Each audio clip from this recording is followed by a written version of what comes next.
everybody, and welcome to another episode of the Cougar-licious Clubhouse. It's so much fun to have you back joining us again for yet another wonderful episode.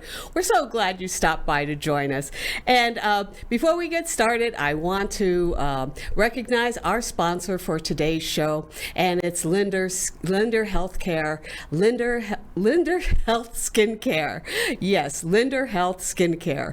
It is fabulous. It is healthcare for your skin. It's a healthcare that I use, and I've been using it for years, and I absolutely love it.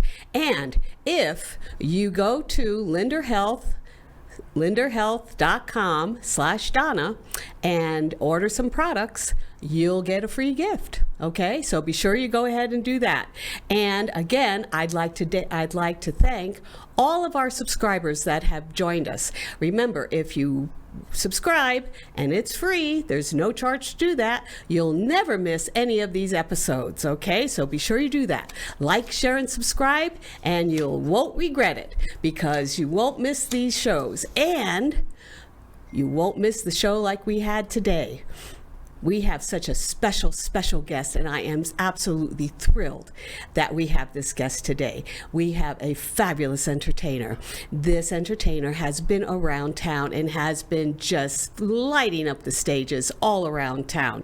He is a fabulous stand-up comic. He is fabulous in comedy. He does fabulous impersonations, and he just brings with him such wonderful appearances and imitations, and just provides that old-fashioned golden age of Las Vegas into the modern era as well.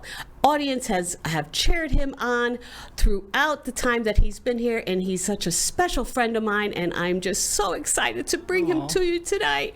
And his name is Seth Robichaux, and let's give him a great big Cougar-licious welcome. Thank you, Seth, for being here. Darling. I'm so excited. Well, thank you for having me. I'm just happy. Cougar-licious, Cougar-licious. I love that. That's so great. What an introduction. My God. Absolutely fabulous. Oh, well, thank you. You are Cougar-licious and eye candy rolled all into one. Well, you were sweet. Well, I'm acting like a cougar because I thought I put my phone on silent, and now it's not America. So if you'll excuse me for just this is how we do things, because it's live. It can't hurt that. I apologize greatly. There we are. Yes, Seth, you entered the Las Vegas scene, what, a couple of years ago, right? I have been here now for 2 years. 2 years and like 6 months or something like That's that. That's right. And you just blasted onto these stages. Oh, here. You're so kind. Oh, you my think goodness. so? I did my best. I just love performing, so I've been doing it for so long. So I just kind of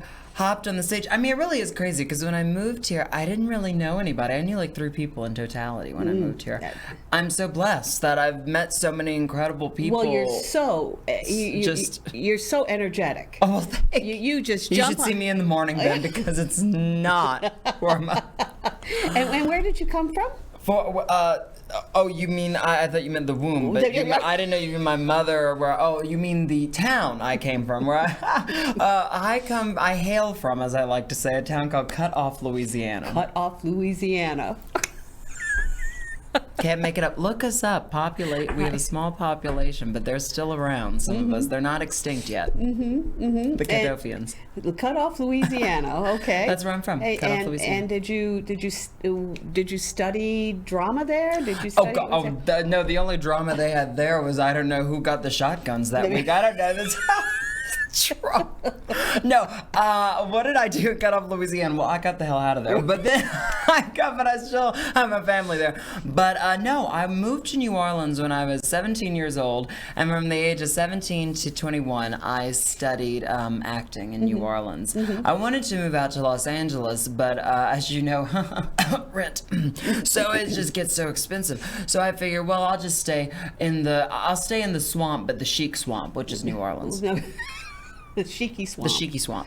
So I stayed there. Were you performing there as well? Oh God, yes, because I couldn't do anything else. I was so pitiful. It was terrible. I couldn't get a job doing anything else other than working in nightclubs, because acting, and as many know, I think it's terrible, but actors, it is hard to get jobs as actors, paying jobs, good paying jobs. And so I said, well, shoot, if no one will give me a part, that I can work for, I will, not that I didn't get parts, but you know what I mean. I didn't get paying parts that were, you have to pay the bills. Lucrative, yeah, that you yes, could, lucrative. yeah. And so I said, well, then I'll create my own parts. So that's when I started doing nightclub work, and I started getting into stand-up comedy, and I had years of singing under my belt from theater, and so I just kind of took all those things and molded it into one nightclub act. And you do all of these singing impersonations as well. Oh, yes, yeah. You do Judy Garland. Well, I do all my impressions. I do. Can you do a little Judy? Oh, sure. Judy. Well, Judy would be drunk at this time of the day. No, I'm kidding. No, but now, let's see. How do I do Judy? You got me so off guard here. I'm just having such a good time. Well, if I was going to do Judy Garland, I would just simply say, darling, you're marvelous, Donna, really. I was a cougar once, really, darling. And so, but then, because of course she comes in with such energy, but then, darling Liza Minnelli, listen, let me tell you, I'm so happy to be here. I love being at Donna Joe's studios, too. This reminds me of MGM studios where Mama worked. So I do everybody, and then I do a current people as well. Jennifer Coolidge, God, I want a hot dog real bad. And so I do everybody. I love to do the divas, but I love to do some of the gentlemen as well. But I mainly do in my act, I do the divas, because it's kind of interesting for them to see a guy to do the ladies. Mm-hmm. Well, allegedly. Mm-hmm. Some people who don't have cataracts think, I am Liza, actually. Mm-hmm. Well, I've seen you. I've seen your act, and I've seen you do Liza, and I've seen you do Jennifer, and I've even seen you do Barbara. Oh, I do. Do Barbara Streisand. Well, if you're going to do Barbara, because she says such a soft voice, she goes, "Hello, gorgeous. Really, I'm telling you, I'm a superstar." And so I do Barbara singing and talking. So yeah, let's do and you also do the transformations as well. I mean, I've seen you actually run backstage. I mean, I think you are probably one of the hardest working performers as well, because I've seen you go backstage. I've seen you put on the wigs. I've seen you put on the prosthetics and come out and actually come out with the personas and all of that. It's not just and so quick-witted. Oh, you're so quick-witted. You were also on one of my shows that we did when we did the Tomcats of Comedy. That was so fun. We had a great time doing that. We did. And you were just out there with the ladies, and you were just knocking out those jokes, just one right after the other, and just fabulous. Thank you. Well, I appreciate that. Mm-hmm. That's a humbling compliment, because I love to entertain. It's always been, whether it's through comedy, singing, impressions, acting, I love to give energy to an audience. It really is my joy. Whether that also is, through the camera or through a live audience. I just love people, and so I love to bring people joy and hope to bring them joy and hope to bring them inspiration, and that's why I love to do it. So that means a lot. Thank you. So in terms of comedy, because I also know that you do Joan Rivers. Well, I don't do Joan Rivers as much because it hurts the throat. So when you do a Joan, can we talk here? Can we talk? So I couldn't do her, but she was an inspiration of mine. Absolutely, she was a huge inspiration, as well as Don Rickles. He was a huge inspiration, and Phyllis Diller. I love the greats. I really do. They were my stand-up. Yeah. It seems like you were born in a different era. I mean, it's like you were born in that era, and then you kind of came back, and you're just kind of reviving. Well, I'm still waiting for Shirley MacLaine to take my call, see if we knew each other in a past life. But not only people over a certain age will even get that joke. But no, I do believe, I always joke, if there's such thing as past lives, I must have been there, because I always say I'm so tired in this one all the time. People say you're so energetic. I said you should see me in the morning, because I do feel that I'm not. It's funny, because I think I'm old for my age. I'm only 24, as you know. I know. And I think she's only 24 years old. Which I say Shirley Temple was a has-been at 24. So just saying, not really that young, but I'm younger, and so I don't know. I feel that It's weird because Now, do you I have feel like I'm older than what I am. That's the best way to say Well, it. you are. I think we've had this conversation. We have. You're We talked kind of about like this an old privately, soul. yeah. You really are. Oh, Kind of like I an would old say soul. so. Well, Yeah. I feel, that I'm not my age, and I always say when I hit 80, I'll probably feel 24. So I'll be like Benjamin Button. Or you feel like Age you've kind of backwards. like grown into yourself. Right. Yes. Exactly. Excuse me. I'll be that's the truth. I'll probably be young when I'm old and old when I'm young. I kind of felt that way when I turned 35. When I You had were turned, telling me yeah, this. when We I turned talked about this. 35, I said, "Oh yeah, now I feel like I'm into myself." So, and I still feel like I'm 35. So it's But that's a good thing to. Yeah. That's a good mentality to have because I think Dolly Parton says she has not mentally left her age of 35 for all these years, and look how great she's doing. And she's almost 80, I think, years old. My God. well- but she looks fabulous. She is fabulous, and I think that's a mentality. I think age is a mindset. I do. I think so too. So, but you're certainly not 80. No, You're mentally. no, I don't think you're in the Mentally, 80. No, I don't think that. But you're certainly not a 24-year-old either. No, I don't know. I'm somewhere. I don't know. I'm a ghost. Yeah. That's where my mentality is. I was born in another era. Do you have entertainers in your family, or are No, I don't. Really? Well, my great grandfather, he was a singer. Really? Yes, and then my grandfather was a singer, both semi-professionally, but not really. They more did it for a hobby, and they had great voices.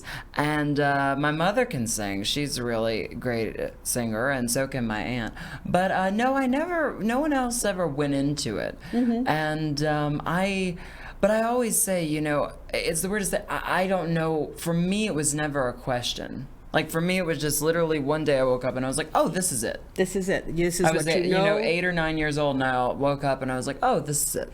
This is what I'm going to This is do. what you know what you want to do. Yeah, I Yes. know what I want to do. And I always joke, it's like less than even a want for me as much as I have to do this. This is like, I hate to say, you say destiny, people say it's so corny, but I really do think that some people are destined to do what they're meant to do in this lifetime. I think, same with doctors, lawyers, people who are They teachers. just understand. They understand that that's their they path. see it, and it's Yeah. it's inevitable. There's yes. nothing else that you can do. No, and Yes. I've tried. Trust me, I've tried. Laundry I can do on occasion, but that's about it. I can't cook. I can't. Well, I can cook breakfast, but that's about it. I still burn eggs, and that's ridiculous. I get bored. Oh yeah. Now if we put a microphone in the kitchen, maybe You'll be fine. Yeah. Yeah, If maybe you could I'd sing, be fine. if you could sing your way if through your I can sing on recipes. the island. Yes, Have a concert. I feel like that's how Judy was It's every like- morning. that's Good me. morning, Liza. Just except Judy probably didn't cook. It's like when I open up the refrigerator, the light hits me. I do You 5 10 minutes. Yeah, That's yeah. that old saying. I love that saying. That's the greatest What a saying. bump, bump. That's what every entertainer has always said. Like the greats, they always say, "Open up the fridge and do 20 minutes." Yeah, That's great. But I do understand what you're saying, because when I was my very first dance recital, I remember I was 5 years old. I remember it distinctly. We were kitty wonderful. cats. And I remember the outfit. It was hot pink outfits with baby blue polka dots, and we had little blue fringe. And we had a Wow. little tail with a pom pom. I could still do the routine. So you remember- I dun dun dun dun dun dun dun dun dun dun dun. And there's a dun dun dun dun dun dun dun. living. Right? Yeah. And that spotlight hit, and it was like, Yeah.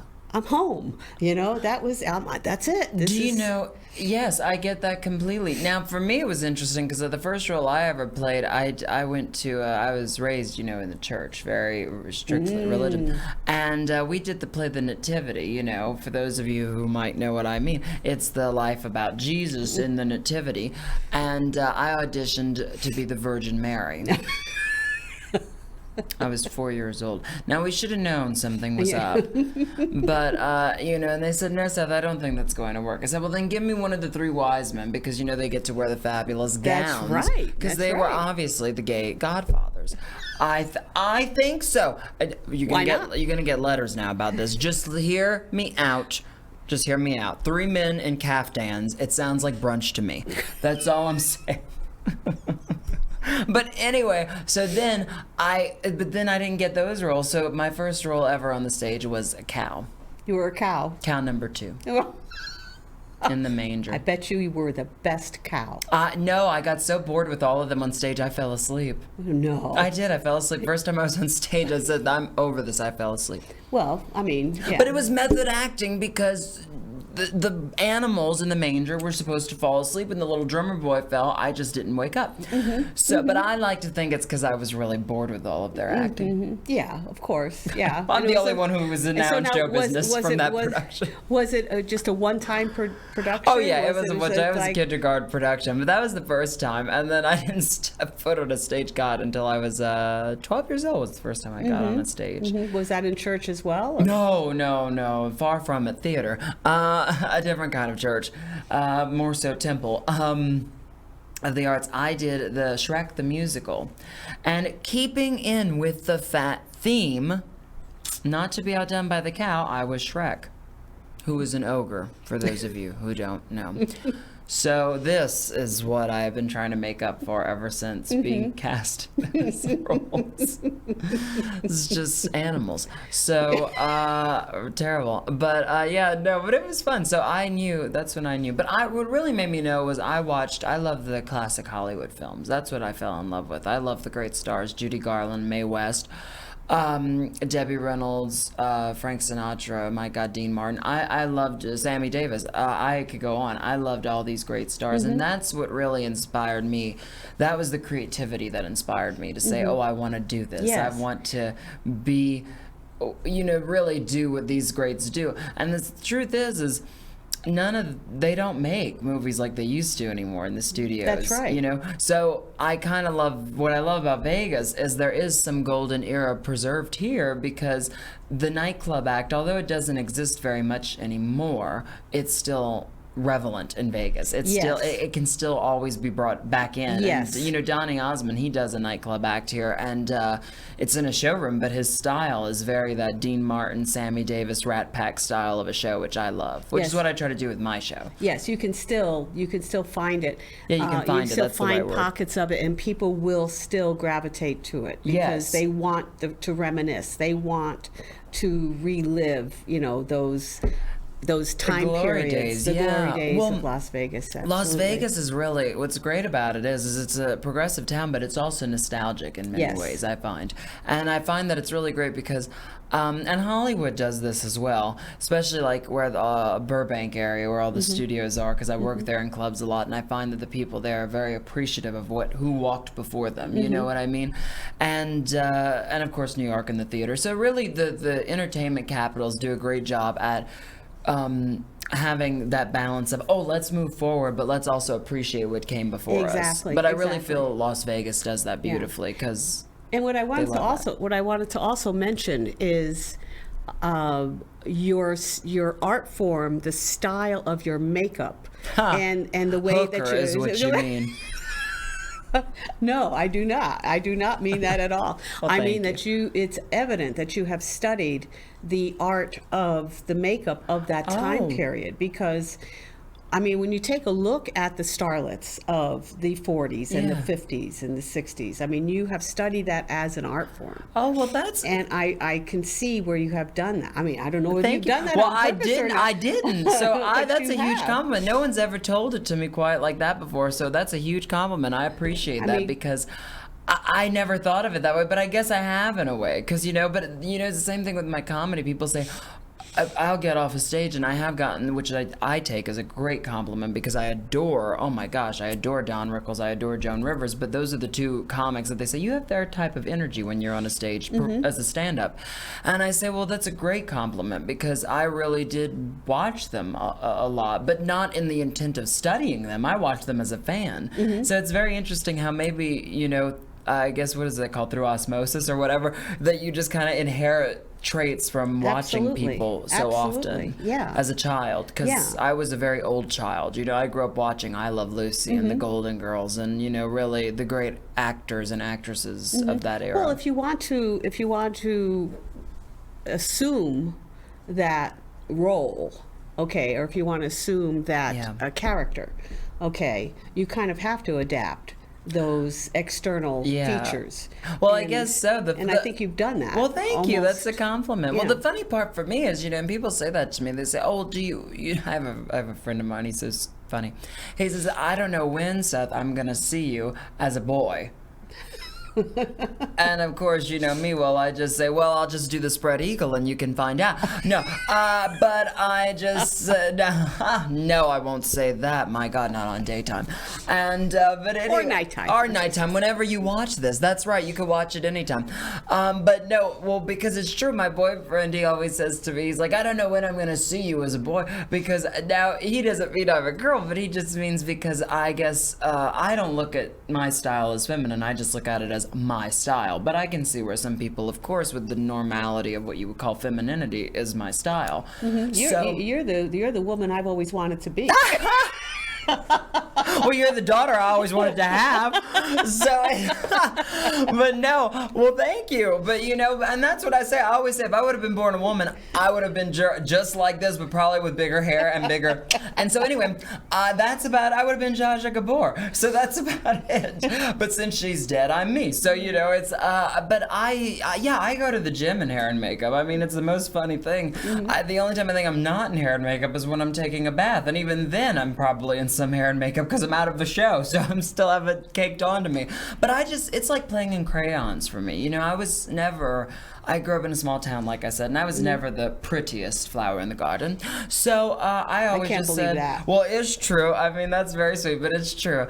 And so I always felt like the Charlie Brown Christmas tree, and I always said, well, all my other friends are like these gorgeous Christmas trees, so I'm going to decorate my tree extra to make it stand out. So, but I just love playing in makeup. Great confidence. Oh, well, thank you. Yes. Well, I just think it's important to be who you are and do it unapologetically. And, but, people also say, oh, well, do you think that you're vain? And I said, no. I said, I'll rip all this off for a good part. What do we want to play, a straight man here? I'll get down to there. I'll do a good part. I'll take all the hair and makeup off for a good acting role. So for me, it's just how I feel good as me. But, it doesn't define me either. If that makes sense. I don't know, that was a long answer for a rather short question. No, I think it's a fascinating answer. I think, that's what I really love about you, that you are genuine, you are authentic. Thank you. You are who you are. You are, this is what you see is what you get. There is no,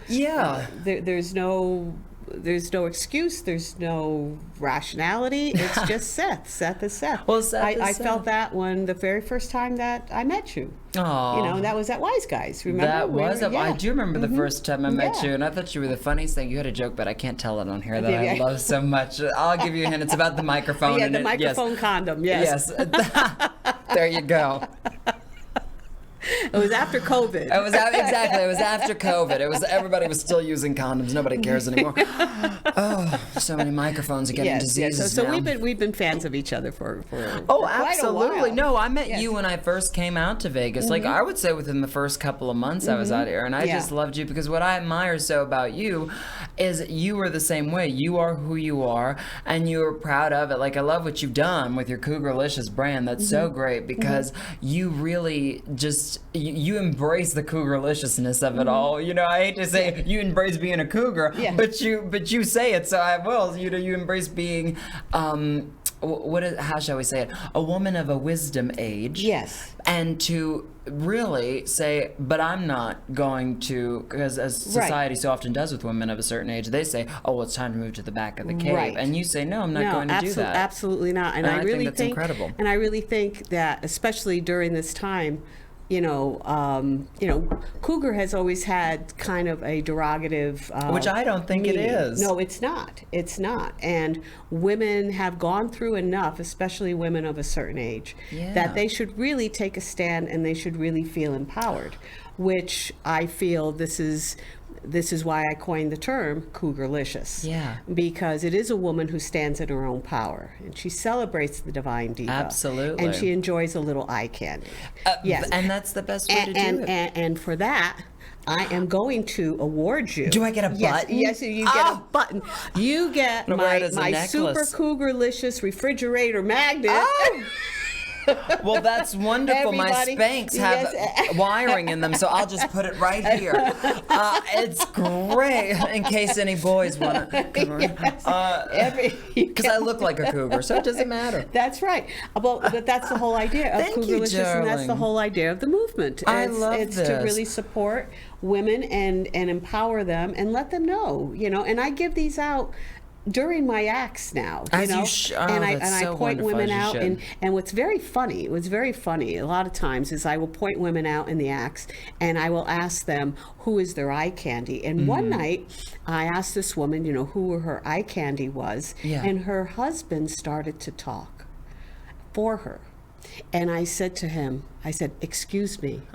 I'm talking to her. Yeah, exactly. Because the man will, and the whole crowd just cracked up. Well, I mean, really. It's like she has a voice. Yes, we're not in Victorian times. I mean, really, I think I'm all about a woman celebrating her femininity in Right. whatever way that is. Right. So whether that is, again, looking like a fabulous divine diva, or whether that is looking like a hooker, or whether that is or whether it's burning your bra Right. and not wearing a bra. and- Do what makes you feel you. and That's get the me most wrong- important thing. Don't get me wrong. I love men. I love Oh, men. I don't absolutely. want to. No, I know what you're saying. No, we adore or anything men. like that. But I think it's very interesting, the dynamics that have been played. Yes. And 9 times out of 10, whenever I get off the stage, women will come up to me and tell me, regardless. I mean, they could be 35 to 65. I'd say they come up to me and they say, "You're saying what I'm thinking." And isn't that a beautiful thing? That's a wonderful thing, and Do you that's know- what really keeps me going with this theme. Well, and that's Yes. incredible. That's why I admired women like Joan Rivers so much, Mm-hmm. and Phyllis Diller, and not just the comics, but even the singers. Mm-hmm. Judy, and even Lucille Ball. Yeah. Yes. Smart, brilliant woman. They were very But all Cougar-licious. these women were so fabulous because what they were was they knew, and that's why I wanted to say to you, it's not just for you, especially with what you represent with the Cougar-licious thing, your brand. It's not just even about women, but it's about you're showing people like me, oh well, it's okay to be yourself. That's right. So that's what That's it's about. right. It's about inspiring other people that it's great to just be who you are and celebrate that. Absolutely, And that's the my truth. friend, absolutely. Wonderful. Well, I am going to. Tell us a little bit now. You are at the composers' Yes. room. Oh, well, Yes, let's we have talk to tell about a little that. bit We about can't that. leave without. Yes, we can't leave without that. Well, I'm just so excited to talk about Let's this because bring up this poster. This is Till Seth Do Us Part, a Vegas variety experience. Now, I'm so proud of this show because you saw kind of the first, I'll call it tryout version of this show, and we were doing it down in the Arts District, which was so incredible all through last year. And the Composers Room, which I adore them, they're so fantastic, have signed us, through June of this year so far, that we are going to be doing this show there. And what's great about it is it's really a Vegas variety show. We have music, we have comedy, we have impressions. It really is blending the golden age of Las Vegas entertainment with the modern day era entertainment.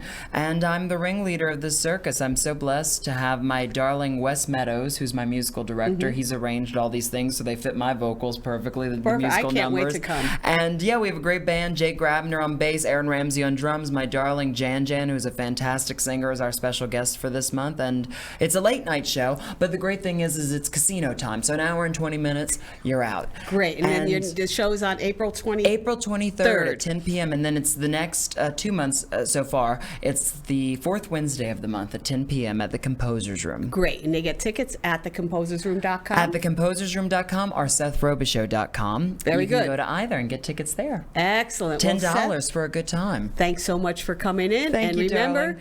everybody, to like, share, and subscribe. And be sure to go to Linder Health. Thanks again to our sponsors. And let's take it out.